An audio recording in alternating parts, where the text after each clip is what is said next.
Good morning, engaging classroom. It's Friday, October 18th, and we are still here because we've been working through the night. So, not what I wanted to do. We are still here. No, we haven't been working through the night, but it is still day 161. I ended up giving you a little bit of the sum of the, and it took a long time, the whole class time, for us to do this meditation. So we're going to do this meditation from start to finish. And my coffee is brewing. So I want you guys, I want to go get my coffee, but I want to get you guys ready. So in the meantime, I had a couple things planned. First of all, the very first thing I wanted to show you, when we do our early bird classroom, the very first thing, which isn't the very first thing today, I know it's 9:30. What the heck? It doesn't even matter. So yeah, we went on Central Standard Time instead of Eastern Standard Time. I do show early birds a few things that the rest of the classes sometimes don't get. A little bit more detail on the things that I do, and then also the benefits of doing those things. And so since this is the first class today, and since we didn't get to our class yesterday like we were supposed to, I thought I would show you what I did. Now, here. They look like meatballs. They are meatballs. Now, I want to start with this. It is a little bit discouraging to go through a meditation and have it not really work out the way you wanted it to. But the interesting thing about it was that the very first time I tried to do that, which was in front of a class, I did exactly the same thing. I had them put the A, B's on there, and I thought that I just had this all thought out, and it looked like I purely didn't have it thought out. And some of the class, because it was a younger class, they were in tears, which was absolutely ridiculous. And time for a moment of check yourself, for Pete's sake. I realize that you're young elementary students, but check yourself. For Pete's sake, you know you're not getting graded on this. You know it's a survey. You know I said I made the mistake. Check yourself. I hope you know what I mean, because this is usually more of our engaging is an adult class. But what I share with my early bird students is, like I said, a lot of the things that I did. And so I was discouraged yesterday. And all these other things that have been discouraging as well, like the, like all the political stuff that's going on, and that it's just an entire joke, and that people actually have to get themselves up and running and at a pace for a bunch of puppeteers, right? It's just that way, and it gets frustrating. But I do realize I have to keep moving in a certain direction. So, and I have to use it, it feels like they're just like, yeah, you're signed up again as a slave for another 20 years. That's what it feels like. And that is just such ridiculousness, right? I mean, just to be a slave to the system that just has no business other than business, right?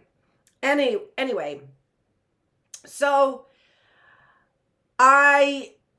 this drains a lot of energy out of me, and a lot of times I take a nap after the class. I just, full disclosure, a lot of times I take a nap, but I really had to re-energize. And the way that we re-energize our spirits is by building those, as we talk about in early birds, these traits that we are really trying to always capitalize on.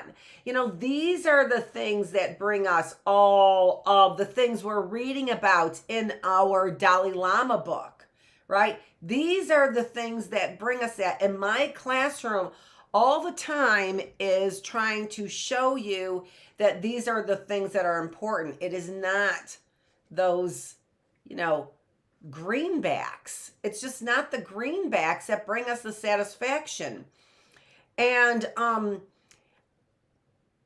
people are not understanding that, I think, in part because they're getting satisfaction related to money when they gamble. There's lots of dopamine. And I think that there's lots of gambling. And I think that there's lots of gambling addicts around. And I'm talking to you, Danelle, making money again on just simply making money and using people as part of the clown system. You're just a bunch of clowns is what you are. So I had to get out of this funk and I had to eat. So the way that I got out of this funk and also was able to eat was I made some meatballs. And these are Italian meatballs, which hopefully will eventually go in today. An Italian wedding soup. But making these meatballs and eating them, because they are so delicious, it really does help me feel better. I have an immediate, not immediate, because it took a while actually, but that's also a relaxing thing about cooking. There's a relaxing element to cooking.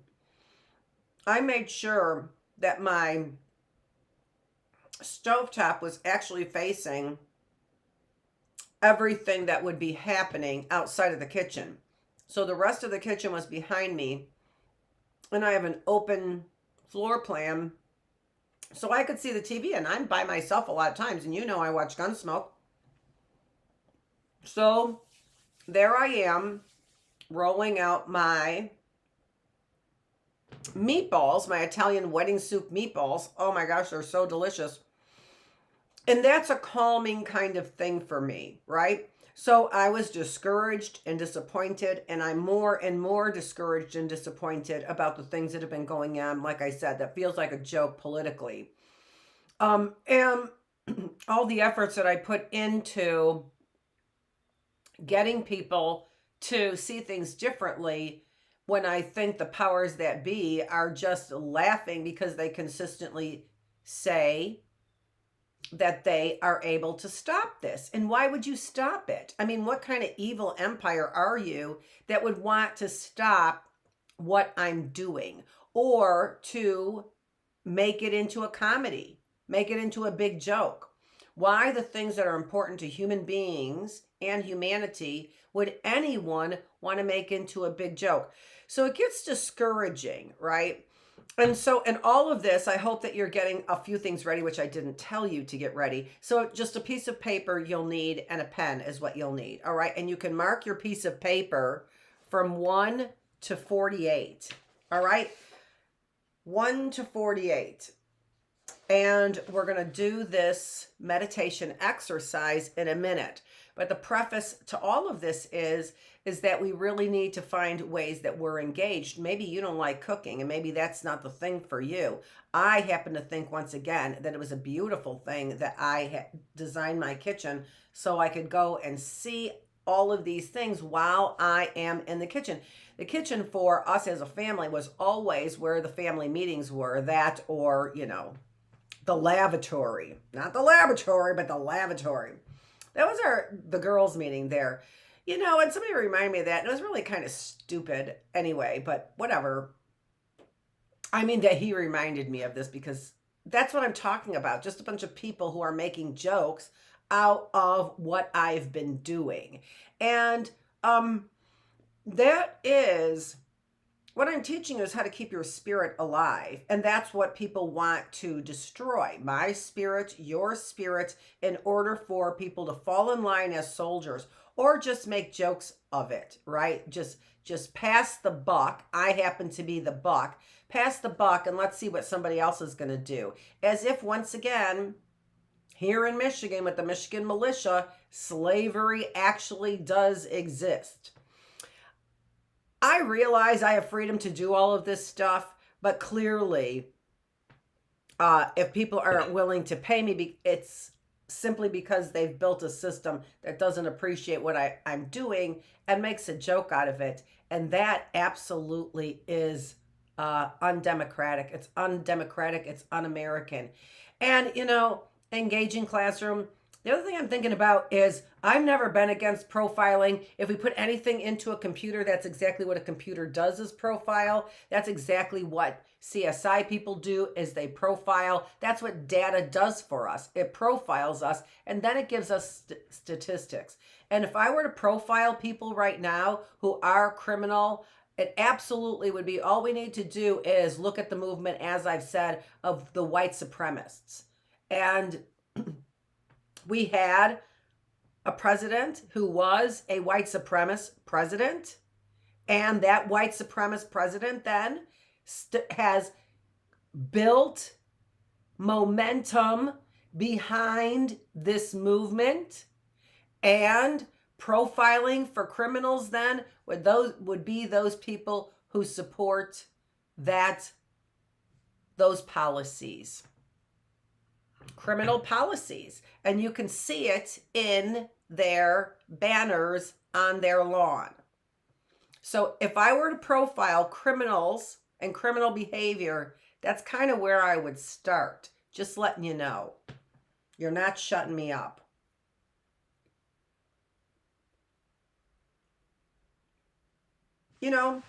I'm not saying that those are his looks. I'm just saying those are his words.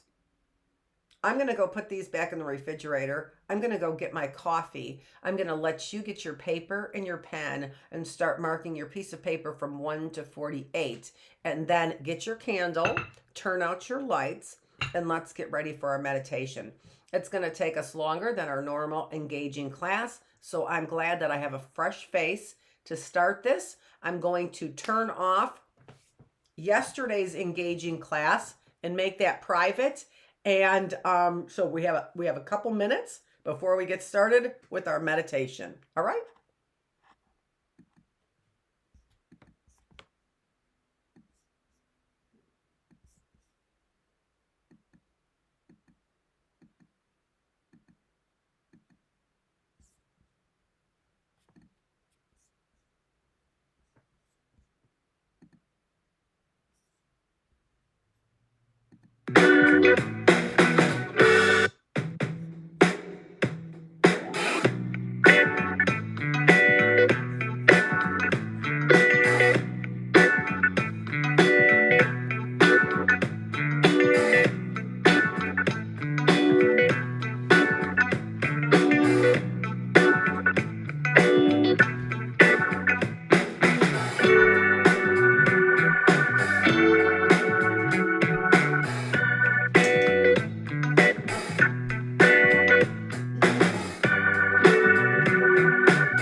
Okay, are you ready to meditate on these questions? Hopefully, you've gotten your piece of paper ready for yourself, ready for you, ready for this. And you could have 1 to 48. What is key here is that you've got the number, right? You've got the number and then your answer to each one of these, which is either A or B. Now, whenever you do any kind of profiling, for example, you have to narrow in on certain things. Is it this or this? Is it this or this? And you start with the larger kinds of traits, right? We're profiling you right now. And we're profiling your language is what we're doing, all right? As optimistic or pessimistic language. And they're doing it in a way that is a little bit hard for you to uncover scientifically, unless you are a scientist.